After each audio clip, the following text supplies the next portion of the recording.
not over till it's over, that's for sure. We've seen some crazy things happen throughout the entire playoffs. Leafs Nation on the edge of its seat. The team's future in the NHL playoffs on the line. Facing a must-win, fans and players gear up for a critical game tonight. Good evening. This is it. The Leafs are do or die tonight in their quest for the Stanley Cup. Puck drops on Game 6 in Florida in 2 hours' time. The anticipation being felt by a legion of fans watching from here. CTV's Allison Hurst joins us live from Scotiabank Arena with the story. Allison. Lots of fans anticipating today, just as you were saying. Yes, there's excitement and also some nerves, especially following that crushing Game 5 on Wednesday. But nonetheless, we heard from a lot of people that they still believe the Buds will show up tonight. Anticipation is mounting. On the brink of elimination, fans are gearing up for a do-or-die Game 6. I'm scared, very scared. Coming off a disastrous 6-1 loss at home in Game 5, everyone's looking for the Leafs to turn this series around. To work hard, do teamwork, and lots of passing, lots of shooting. If there was ever a year, this is it. When it comes to Leafs captains, they've had moments where they've stepped up, and it's time for Matthews to do the same. Players hit the ice this morning in preparation for tonight's game. We got a great opportunity here to keep our season alive. Last game, we didn't skate right away in the game. You know, we stood around and watched. Can't play that way. So we got to skate. We got to get to our identity as a team right away. The threat of elimination is weighing on fans. I'm still going to cry tonight, most likely, whether we win or lose. Even one forced to wear a Panther jersey. It's my bachelor party, and all my great friends over here brought my attire. Yvonne McDonald's dad, Angus, died 4 years ago. He was a true bleed blue fan. She sprinkled his ashes outside Scotiabank Arena on her visit from Nova Scotia. This has been my first time to Toronto since, so I'm wearing his jersey, his Leafs, his ashes are there. It's got to come together. With a big win for Angus.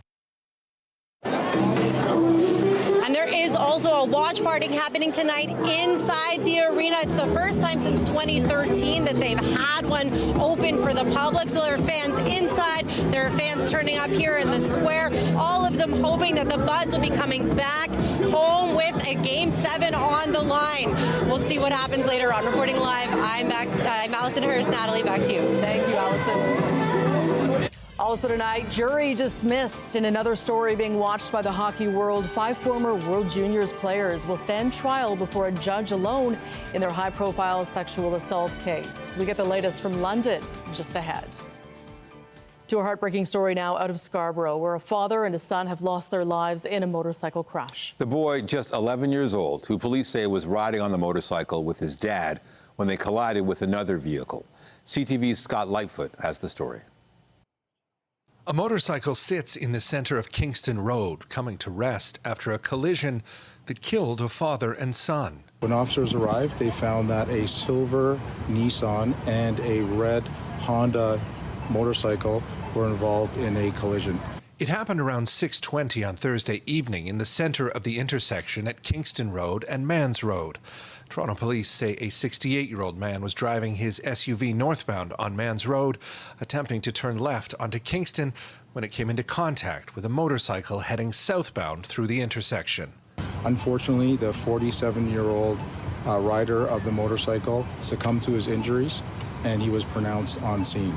The 11-year-old passenger of the motorcycle was transported by emergency run to a local trauma center, where unfortunately he too succumbed to his injuries. Police have not identified the father and son who died. Investigators are looking to speak with anyone who was in the area at the time of the collision and may have seen or captured dashcam footage of the crash. We're looking at everything. Our traffic reconstructionists are looking at local video evidence as well as witness statements, so nothing is off the table. Scott Lightfoot, CTV News. Road safety is on the minds of many as we head into the May long weekend. Drivers traveling out of the city to enjoy what is known as the unofficial start of summer. CTV's Janice Golding joins us live from the 400 with the latest. Janice. Hi, Natalie. Well, many people are heading to cottage country this long weekend, and with that in mind, police are trying to remind drivers to play it safe on the roads. The King City en route was packed this morning. Well, that's drinks. and just minimal clothes. Full of people who've packed their cars for a long weekend away. So fishing, hanging out, cooking, eating. Yeah, definitely. Barbecuing, enjoying the nice weather. The Victoria Day weekend is the unofficial kickoff to summer, a time many look forward to through the long, cold winter months. I'm thrilled. We've been waiting for this for so long, and we're so excited to go kayaking up in Georgian Bay. It's great, and the weather is just amazing. Of course, it's also Canada Road Safety Week, with police officers across the country, including Central Region OPP, taking part in a cross-country traffic and public education campaign. Officers all across the province are going to be out there looking for those high-risk driving behaviors.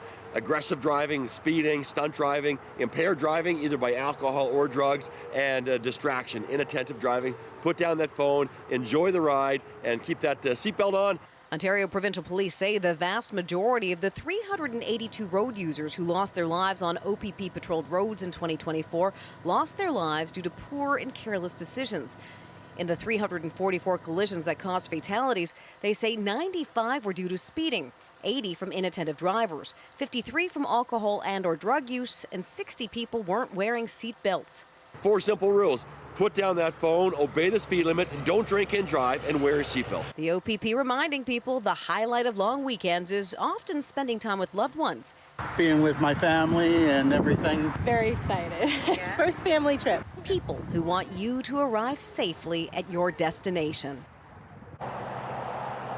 It's also Safe Boating Awareness Week, so police are reminding people if you head out on the water to make sure that you are wearing your life jacket and that you boat sober. Reporting live, I'm Janice Golding. Now back to Natalie. Thank you, Janice. And here is something cottage country commuters likely did not expect to see on their drive today. A group of escaped cows caused some slow-moving traffic this afternoon on Highway 400 near Highway 9. Police officers decided to block lanes in both directions to try to get the animals to safety. So far, 2 of the cattle have been corralled, while another 4 are in a field as workers try to get them into a trailer. Traffic is moving again, but police say to expect delays. Well, time now for a check on the forecast. Here's a live shot of the city. A good start to the long weekend weather-wise. A summer-like Friday evening, so enjoy it if you can. But there is a risk of thunderstorms late tonight, and temperatures are expected to dip a little over the next few days. Lindsay Morrison is here with a look at the current conditions. Lindsay. Well, Nathan, I know the weather today is the kind of weather that a lot of people like for a long weekend in the summer season, even if it is unofficially summer. I wish I could say it was going to stay like this. Enjoy this evening, as Nathan mentioned. 27 degrees this hour, humidex 29. It's feeling into the 30s, though, in some areas. We've got a west wind today. That's a change from much of this week. So lakeshore communities a little warmer as well. Not much to show you right now on the satellite and radar imagery. Once again, overnight tonight, we have a risk of thunderstorms. Here's how that plays out. Different setup from last night in that we are going to continue to experience unsettled weather into the day tomorrow. I know it's a crucial long weekend weather forecast. We'll take you through it coming up. For now, Nathan, back to you. Thank you, Lindsay. There's a lot going on in the city this long weekend. Today marked the start of the Toronto Island Ferry summer scheduled. And Bike Share Toronto opened 4 stations and 250 bikes across Wards Island, Centre Island, and Hanlon's Point. Here on the mainland, Cafe TO kicks off tomorrow, and that means around 1,500 restaurants, cafes, and bars will be opening up temporary outdoor spaces and patios as temperatures climb. The city's official Victoria Day fireworks display takes place on the lakeshore on Monday at 10 p.m. Police say they'll be there to maintain safety. A variety of police resources will be in place at Ashbridges Bay and Woodbine Beach starting Sunday, May 18th until Monday. This is including the mounted unit and officers on patrol on foot, ATVs, and bikes. Police and bylaw officers will also be patrolling the beach day and night. Police advise taking transit to the fireworks if possible. And you can find a list of long weekend events and what's open and closed on our website, ctvnewstoronto.ca. Still to come on CTV News, the public health crisis declared in Ashawa. Why the mayor is calling for more supports for the city's most vulnerable residents. Just ahead. But first, we turn to a major development in the sexual assault trial of 5 former World Junior hockey players in London. Now, the jury was dismissed today, and the trial is now proceeding by judge alone. CTV's Adrian Gobriel has the details. What do we want? As protesters shouted for justice, former World Junior Hockey champion Alex Fermentin walked into court this morning, flanked by his defense counsel, Daniel Brown and Hillary Dudding. And it's this legal team whose alleged actions have led to not one, but 2 juries being dismissed from this trial. Yesterday, Justice Carossia was handed a note from a juror. In the absence of the jury, the judge read the note out to the courtroom, which read, "Multiple jury members feel we are being judged and made fun of by lawyers Daniel Brown and Hillary Dudding. Every day when we enter the courtroom, they observe us, whisper to each other, and turn to each other and laugh as if they are discussing our appearance. This is unprofessional and unacceptable." Justice Carossia dismissed the jury this morning without providing a reason for their dismissal. The hearing is now moving forward as a judge-alone trial. All we were seeing up to this point is justice not being done. So I think that it was important for a judge to say, okay, let's try to move this forward. And if this is a pathway, then let's take it. A statement released by criminal defense lawyer Daniel Brown today denied the allegations made by the juror, saying in part, no defense counsel would risk alienating a juror, and nothing could be further from the truth in this instance. The very idea of counsel making light of a juror is illogical and runs directly counter to our purpose and function. Brown's associate Hillary Dudding, who's also representing Fermentin, was also involved in allegations that led to a previous jury being dismissed and a mistrial declared last month after a juror at the first trial reported that Dudding spoke to her during the lunch break. The last thing that we ever want as counsel is to be an integral part of the trial unfolding. You, in fact, want to be invisible. A young woman who we can only identify as EM claims that an alleged group sexual assault took place inside this London, Ontario hotel in June 2018 following a Hockey Canada gala. Former World Junior Team Canada captain Dylan Dubé, Cal Foote, Carter Hart, McLeod, and Fermentin have each been charged with sexual assault. McLeod is also facing one charge of being party to the offense. The proceeding is continued this afternoon as a judge-only trial with former teammate Tyler Steenbergen continuing his testimony. Adrian Gobriel, CTV News, London, Ontario. Toronto police are investigating after shots were fired at a magic mushroom dispensary in the West End this morning. Officers were called to the College and Dovercourt area around 4:30 a.m. for reports of gunshots. Numerous shell casings were found in front of the business, and bullet holes could be seen in the front window. No one was inside at the time. Police believe the shooting was targeted as they investigate a series of similar incidents. Another dispensary was shot at near the Queensway and Islington shortly before 10:30 last night. Police say in total they've responded to 8 similar calls over the past 3 nights. 7 of them involved shots fired, and in one case, a vehicle drove through the front of the building. No injuries were reported in any of the incidents. Witnesses or anyone with information is asked to contact police. There's a call for action from the city of Ashawa tonight. The mayor declaring a public health crisis. It is over crime and violence that leaders say are linked to mental health and addictions issues. CTV's Mike Walker reports. My community does not deserve to live in fear day in and day out. Oshawa's mayor sounding the alarm over a rising crime in his city he says is linked to addiction and mental health, and urging the province to provide more funding to address the public health crisis. We have people that are out on the streets right now that are suffering. The city of Oshawa does not have the resources to be able to address this. A double shooting Wednesday night in the downtown where 2 people suffered non-life-threatening injuries, prompting the mayor to make this call for action, though the circumstances of the incident are still not clear. The mayor says the number of vulnerable people living in Oshawa has soared from 45 in 2020 to more than 500 people. And that, he says, is putting a strain on city bylaw officers, first responders, and other agencies. The issues surrounding public health are seen by our members during the execution of their duties on a frequent basis. Many of these issues require multi-agency intervention in order to appropriately address the cause and make a meaningful impact. Dan Carter renewing calls for the province to fund an emergency mental health and addictions ward at Lakeridge Health, a ward he first presented to the Premier more than a year ago. It's a missed opportunity. Expressing disappointment it was not included in the provincial budget. And they would be treated within 20 minutes. Right now, our police officers and our EMS people could wait up to 13 hours in our emergency ward for individuals to be able to seek the type of help that they need. For its part, the province says the budget includes a 4% increase in funding for community-based mental health and addiction services. A spokesperson for the Minister of Health stating the mayor stood by our government side as we announced our investment in the redevelopment of Lakeridge Health that will add a total of 300 beds and create additional capacity at the Ashawa site. And as we champion 2 new homelessness and addictions recovery treatment hubs. The mayor says the Heart Hub is the start to recovery. Invest in this emergency room along with a Heart Hub and make sure that we have a recovery-based focus. Insisting there is no time to waste. Mike Walker, CTV News. The city of Brampton is mourning the death of a former mayor. Peter Robertson was first elected to Brampton City Council in 1976 before winning the top job in 1991. He served until 2000. Current mayor Patrick Brown remembers him as a dedicated public servant who spent decades working to make Brampton stronger and more inclusive. Robertson was 86 years old. Residents who like to pay their respects can sign a virtual book of condolence on the city's website.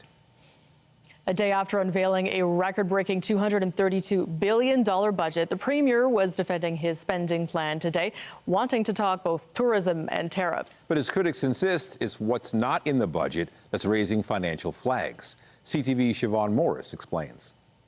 The premier kicked off the long weekend on the world's longest freshwater beach, announcing new tourism supports for Wasaga Beach and being asked to fill in gaps on a $5 billion newly created Protect Ontario account. We're going to focus on the businesses that have been hit by the tariffs right off the hop. They're going to be getting $1 billion to make sure they keep keep on their feet and keep creating jobs. But there's no information on how to qualify or which programs the cash would cover. The budget didn't include major new help for colleges and universities, a sector under strain, deepened by a federal cap on international students, a cohort schools have relied on to balance their books since they can be charged higher tuition. They're going through an adjustment period. Last year, funding was just over $14 billion. This year and next, it's down to $13. In 2027, the spend is $12.8 billion. Schools have been eliminating programs, hiring less staff. The Council of Ontario Universities cautions universities are currently projecting nearly $1 billion in lost revenue over the next 2 years, with 3 universities projecting operational deficits of $338 million, urging the province to revisit its funding formula and tuition freeze. Tucked onto the last page of the budget, a demand for more transparency around automated speed and red light cameras. They should be focused on road safety, the government says.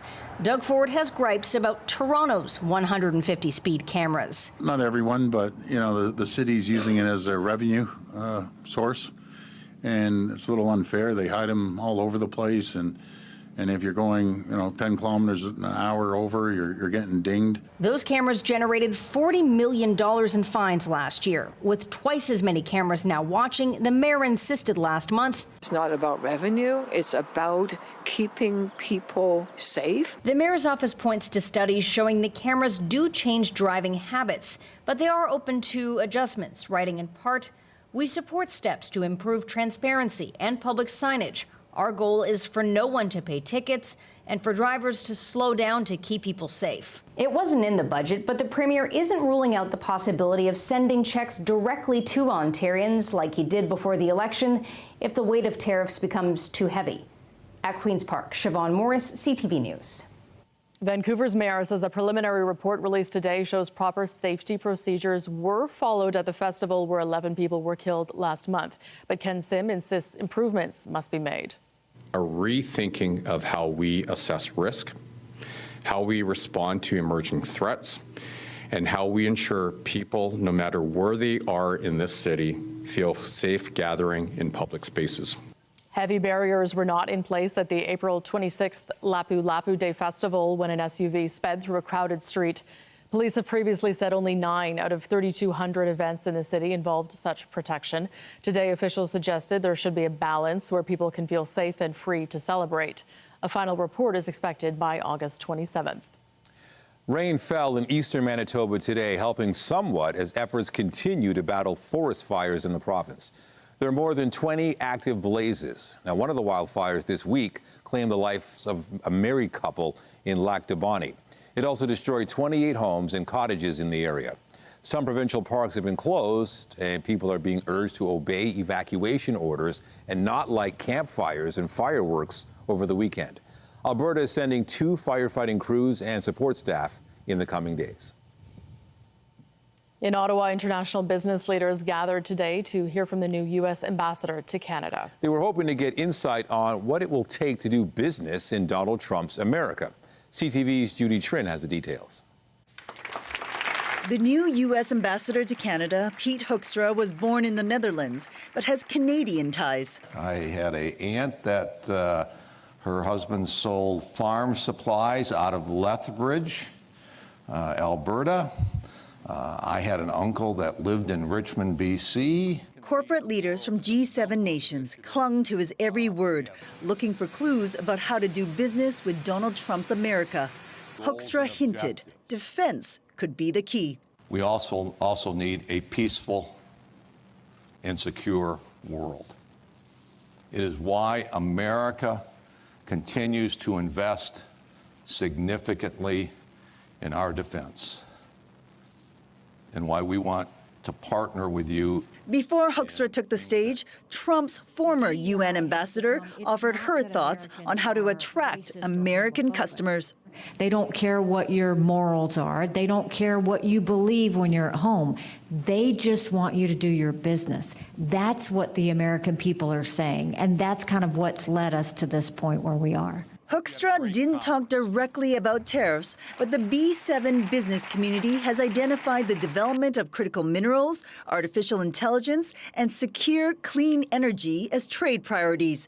They also want their leaders to focus on unity. We want to go for multilateral because that is what's creating the strong growth. Bilateral is never, ever good. It's G7.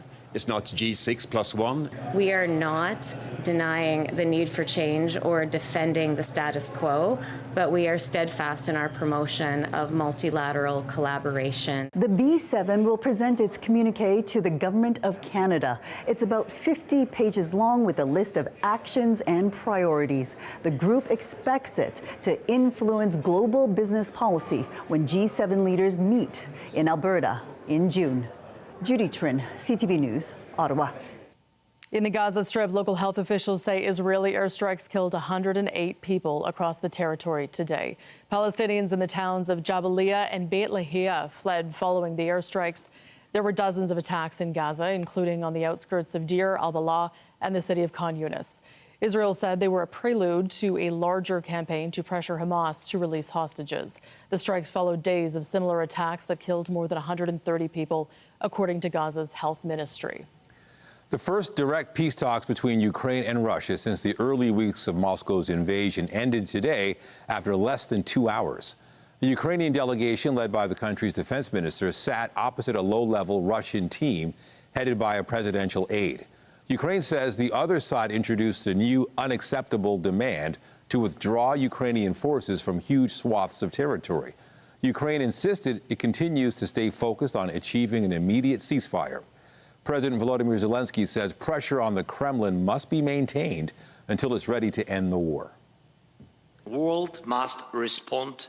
There needs to be a strong reaction, including sanctions against Russia's energy sector and banks. Pressure must continue to rise until real progress is made. The Ukrainians say Zelensky is ready for direct negotiations with Vladimir Putin. Today, European leaders agreed with U.S. President Donald Trump that Russia's position in ceasefire talks is unacceptable. Donald Trump will arrive back in Washington later this evening following his trip to the Middle East. On Air Force One earlier today, the U.S. president touted his whirlwind visit to the Gulf states. It was a great 4 days. I think it was a historic 4 days.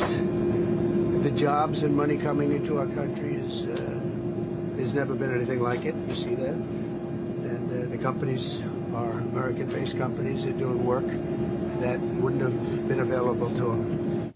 Before leaving for home, Trump was joined by the president of the United Arab Emirates for a tour of a 5-gigawatt artificial intelligence campus in Abu Dhabi. It will eventually be the largest AI facility outside of the United States and is part of an agreement to expand the footprint of American AI and cloud companies in the Middle East. And as the U.S. president returns home, Canada's prime minister is leaving. Mark Carney left Ottawa about half an hour ago for Rome. He'll attend the inaugural Mass for the Pope on Sunday. As many as 200,000 people could fill St. Peter's Square for the event. Carney's joined on the trip by a 19-person Canadian contingent that includes 15 MPs and senators, as well as representatives of Indigenous organizations. Before returning home on Monday, Carney will have bilateral meetings with Italy's prime minister and other leaders. He's also expected to have an audience with the pontiff. And before we go to break, let's check in on the fanfare down at Maple Leaf Square right now. There are high hopes for must-win Game 6 in Florida tonight. We'll go back to the Toronto tailgate just before puck drop. That's still ahead. And I'm Pat Foran. Coming up on Consumer Alert, they are products that many of us have in our homes, flushable wipes. While they may claim they're safe to flush, they're causing problems for wastewater treatment plants. And if you use them, you may have to call a plumber. I'll tell you why. That's just ahead. Well, conditions look good for the fans tonight at Maple Leaf Square, and hopefully it's not just the weather that we are celebrating a little later on. If you're heading to cottage country this weekend, I do see brighter skies now for Sunday and Monday, especially in Muskoka and the Kawarthas. It is going to be a little cool on Monday, though, but conditions look pleasant for any fireworks displays that are going to be happening. Just bring a blanket and bundle up. The winds expected to settle down compared to Saturday as well. We're going to take you through the 7-day forecast after the break, and stay with us. We've got another full night of great shows for you right here on CTV.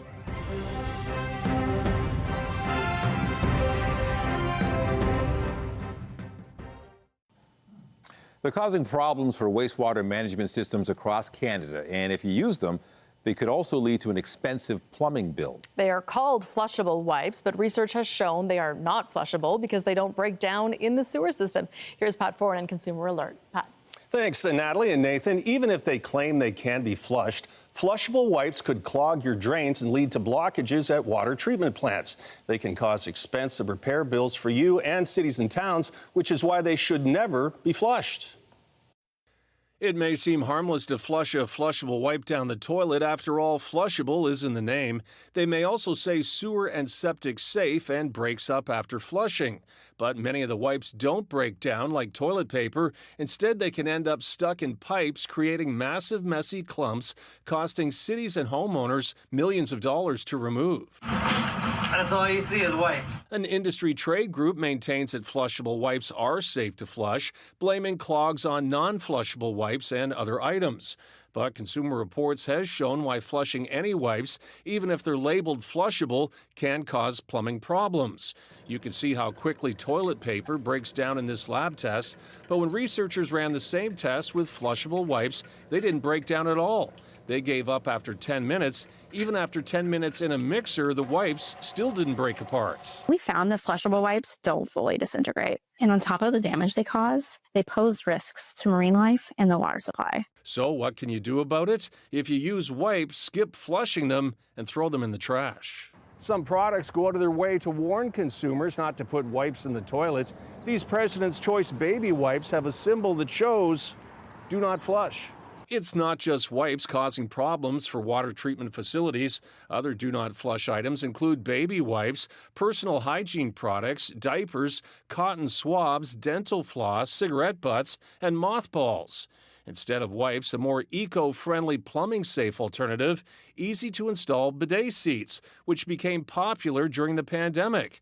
They replace your existing toilet seat, use your toilet's water supply line, and some plug into a nearby outlet. Most come standard with an adjustable nozzle, a seat heater, and warm water. And if you need one more reason to not flush flushable wipes, just ask a plumber. My recommendation as a plumber, do not use flushable wipes. They can be a big problem for you.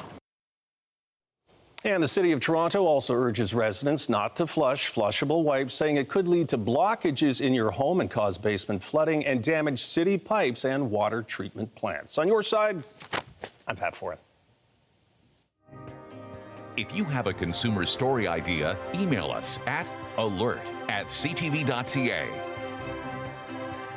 All right, let's go back to the hockey story for a moment. We're about 90 minutes away from puck drop in Florida, but there are so many fans watching from Maple Leaf Square here in Toronto, and the weather right now is pretty good for them. Yeah, there were some nights where it was raining, a little bit chilly, but tonight is nice and warm, and hopefully they win. It'll be a perfect night. Yes, hopefully this is not the last time fans are gathering at the square. We've got 3 big fans on the desk here. I know we're hoping for the best, and we know that those fans are out there, rain or shine. Any rain tonight will likely be after midnight. So that's good news for anyone gathering at the square or elsewhere, maybe in a backyard, on a balcony. Here's what it looked like early this morning as a warm front moved through and brought some thunderstorms along with it. Did you hear the rumbles of thunder early this morning? The rain was heavy at times, but it was a quick moving front. We cleared quite nicely after the fact, had a beautiful sunny day today. Bit of a repeat overnight tonight and into the pre-dawn hours of Saturday. The difference between last night and tonight is the fact that the unsettled weather is going to stick with us. So here's a look at the satellite and radar. There's the disturbance that's headed our way. We've got beautiful clear skies right now. Again, I wish I could tell you that was going to last. Because the center of this low is going to be over us this time, we see rounds of showers as that low spins. So let me show you the timing of it. There's about 3 a.m. So increase in cloud cover after midnight, showers overnight and into the pre-dawn hours. And then we're going to see a few rounds of showers during the day tomorrow. Maybe the risk of a thunderstorm too. We expect that it's going to be a mostly cloudy day for your Saturday. Windy as well, with gusts up to about 50 kilometers per hour. Waking up on Sunday, still likely to be cloudy, but gradually we're going to see this cloud cover break up and move on out. Could be mostly cloudy in some areas through to the early part of the afternoon. Monday, more of a sure thing that we are going to enjoy wall-to-wall sunshine. As for how much rain, maybe 5 to 15 millimeters of it. All depends on if we get thunderstorms embedded within that low. Some areas will see a little more than that as a result if that happens. What a cool down across northwestern Ontario. We are getting that heat today in the south, not as hot as it was for some folks. 36 degrees a couple of days this week in Winnipeg. It's going to be pretty comfortable tonight. It is a bit humid out there, but not oppressively so. So fire up the barbecue and enjoy this evening because the rest of the weekend not looking and feeling quite the same. Our forecast low tonight is 13 degrees. That's still warmer than normal. Tomorrow, temperature-wise, it's a seasonal day. 20 for the high, 19 is the average at this time of year. Just a little snapshot of tomorrow. I'll remind you of the fact that we are anticipating that this will be the unsettled day of the long weekend. And temperature-wise, well, it gets a little cooler from here. Daytime high on Sunday is going to be about 16 degrees, only 15 for Monday. So again, maybe a sweatshirt or a jacket as you head out to enjoy some Victoria Day fireworks, but beautiful sunshine is expected. Notice the temperature trend right through next week. It actually gets a little bit cooler heading toward the following weekend. So below seasonal temperature trend and becoming a little unsettled for Wednesday, Thursday, and Friday. That's your look at the forecast for now. Nathan, over to you. All right. Thank you, Lindsay. Also tonight, sun safety on the decline. Experts warn of a rise in skin cancer cases, especially amongst young people, and stress the need to break bad habits when it comes to protection.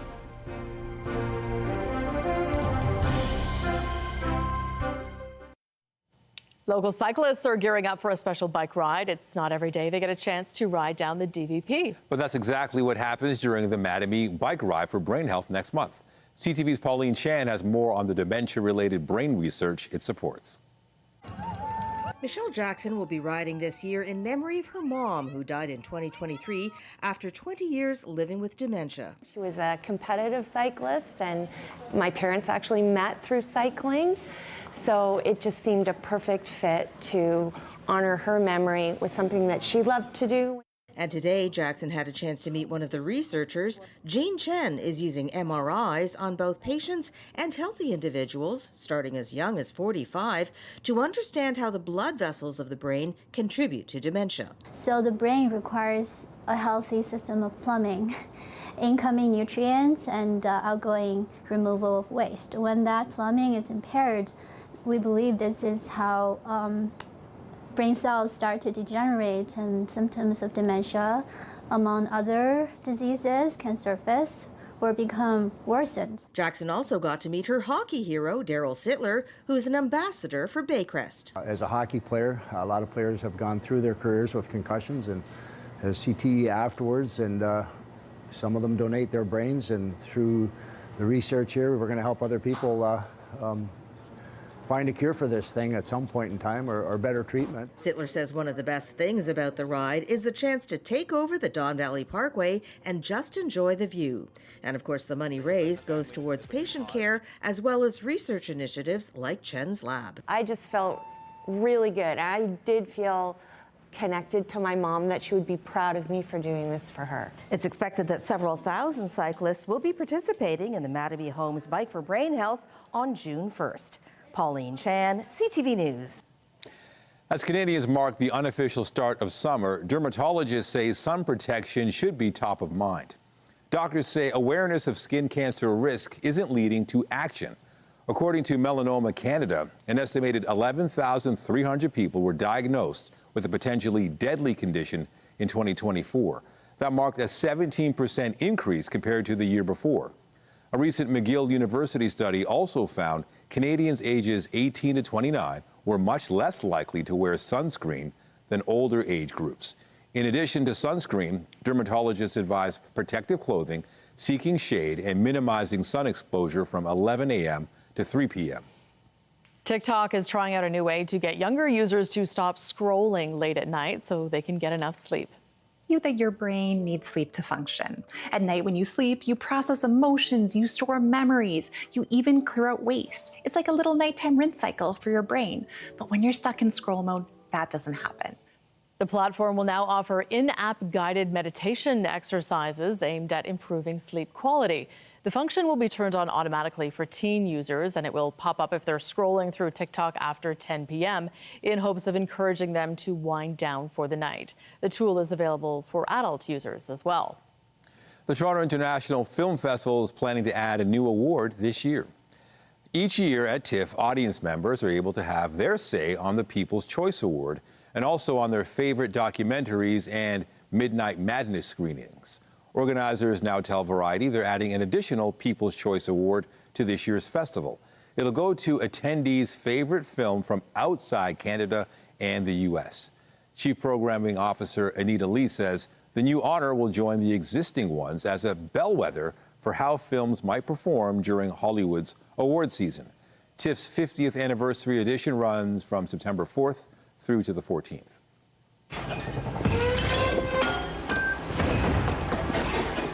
And speaking of movies, it's expected to be a big weekend for the next entry in a familiar horror franchise. Deadline reports Final Destination Bloodlines is on track to debut at #1 this weekend, with forecasted ticket sales upwards of $50 million US. It is expected to be followed by repeat appearances in the top 3 by Marvel's Thunderbolts and vampire thriller Sinners.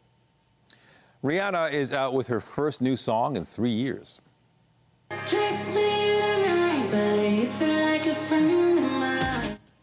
Friend of Mine is part of the soundtrack for the upcoming Smurfs movie, in which Rihanna voices Smurfette. The last time she released a song was in 2022 for the Black Panther Wakanda Forever. Now, Smurfs is out July 18th. Still to come tonight, could daily door-to-door delivery soon be a thing of the past? The financial fix being floated for Canada Post and what it means for your mail. That's just ahead.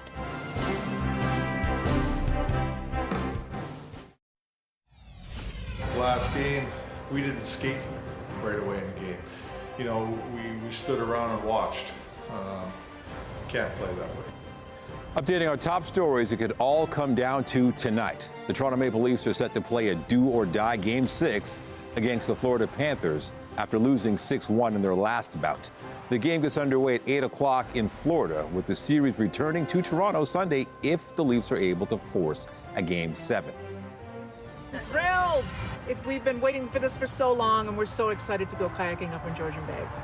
Some travelers at the King City en route today sharing their plans for the Victoria Day long weekend as they hit the road for cottage country. Whether you're heading up north or staying in the city, OPP say officers will be out on the roads keeping an eye out for dangerous driving behaviors, including speeding, impaired and distracted driving, and people not wearing seatbelts. The issue, though, is the perception that it happened. And the judge in a sexual assault trial of 5 former World Junior hockey players has dismissed a second jury. A note passed to the judge claims some jurors felt defense attorneys for one of the accused were laughing at them. Those attorneys say that isn't true. The case will now be tried by a judge without a jury. The 5 accused players deny the charges against them. Remember to keep up to date day and night at ctvnewstoronto.ca and by downloading the CTV News app.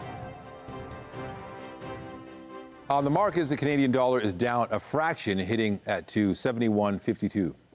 Our fix on Western Canadian Select Oil has it down to $51.85. And the TSX hit another record close today, up 74 points to close at 25,971.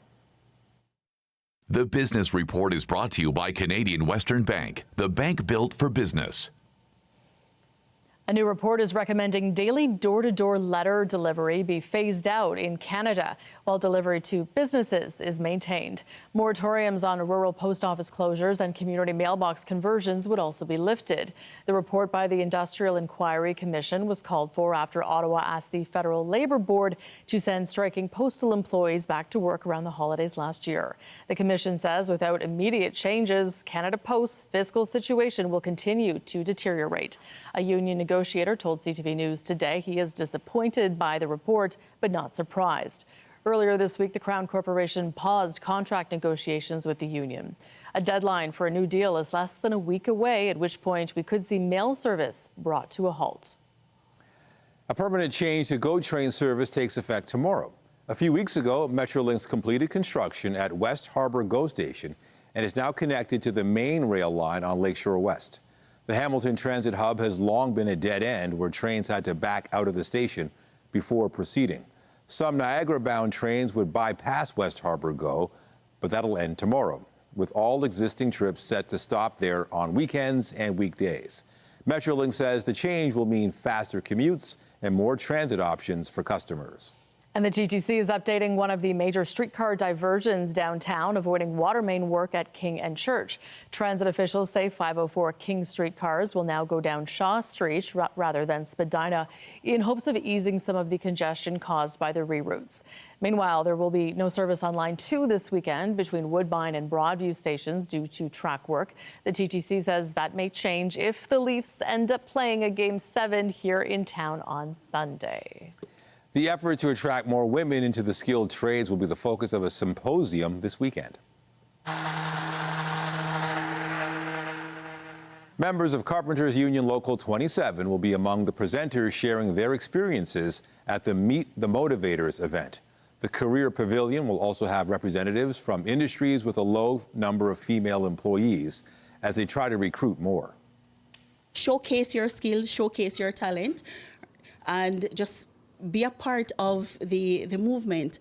We want to see more women working in construction. We want to see more women contributing to the development of our society.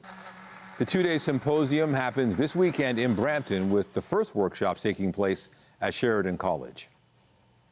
The Blue Jays kick off a series tonight against the team tied for the best record in all of Major League Baseball. What's it like on the inside in the clubhouse when you're going through it? As Guerrero lines one hard, left field, gone. Toronto will be looking for more swings like that from Vladimir Guerrero Jr. He belted his 5th home run of the season in an 8-3 loss to Tampa yesterday.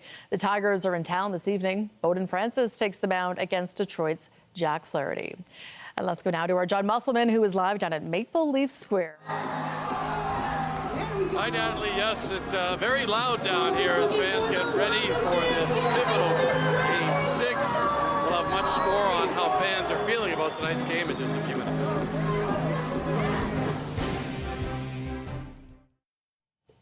It's a very big night for the Toronto Maple Leafs and their fans. If the Leafs don't win tonight in Game 6 against Florida, they are out of the playoffs. Puck drops in just over an hour, and CTV's John Musselman will be watching with very anxious fans at Maple Leaf Square. John, what's the mood like there tonight? Well, I wouldn't say anxious. They're pretty excited down here. I'll just give you a look at the square here. We've got thousands of people jammed here waiting for the start of this game at 8 o'clock tonight. As you guys know, Natalie, the Leafs played a pretty bad game the other night, pounded 6-1. So a lot of fans were nervous here, but they seem very excited about the opportunity for the Leafs to have a chance to play better and actually try to get a win down in Florida and bring it home here to Toronto for Game 7. But we'll have to wait and see. I would call it a bit of nervous energy, but it's a young crowd. They're enthusiastic, and they are hoping for the best. We'll have much more on this tonight on CTV News at 11:30. I'll send it back to you. There we go. Good news tonight at 11:30, I think. They don't right? look too anxious. They look optimistic. We're That's a little good. anxious. Yeah. They're young. Yeah, they're young. Well, let's talk about the weather. And overnight tonight, there is once again a risk of thunderstorms, but likely well after the game has finished. Here's what that looks like on our forecast radar, just to give you an idea of what's in store into the day on Saturday as well. Speaking of Saturday, this is a big weekend for folks wanting to get working on the lawn and the garden. Here's a look at what you can expect tomorrow. Generally an unsettled day with dry periods. Better opportunity to enjoy dry weather into the day on Sunday if you're hoping to hit the links this long weekend. Here's one more look at the 7-day forecast. Monday looks beautiful. Lots of sunshine into Tuesday as well, but cooling down through to the end of next week. Have a great weekend, everyone. Natalie and Nathan, back to you. Thank you, Lindsay. Be sure to join Heather Wright tonight at 11 for CTV National News, followed by Sean Leathong with our next local newscast at 11:30. In the meantime, our coverage continues anytime on CP24 and at ctvnewstoronto.ca. For Lindsay Morrison and all of us here at CTV News, thank you for watching and have a good night. Go Leafs, go. Just win the game. Can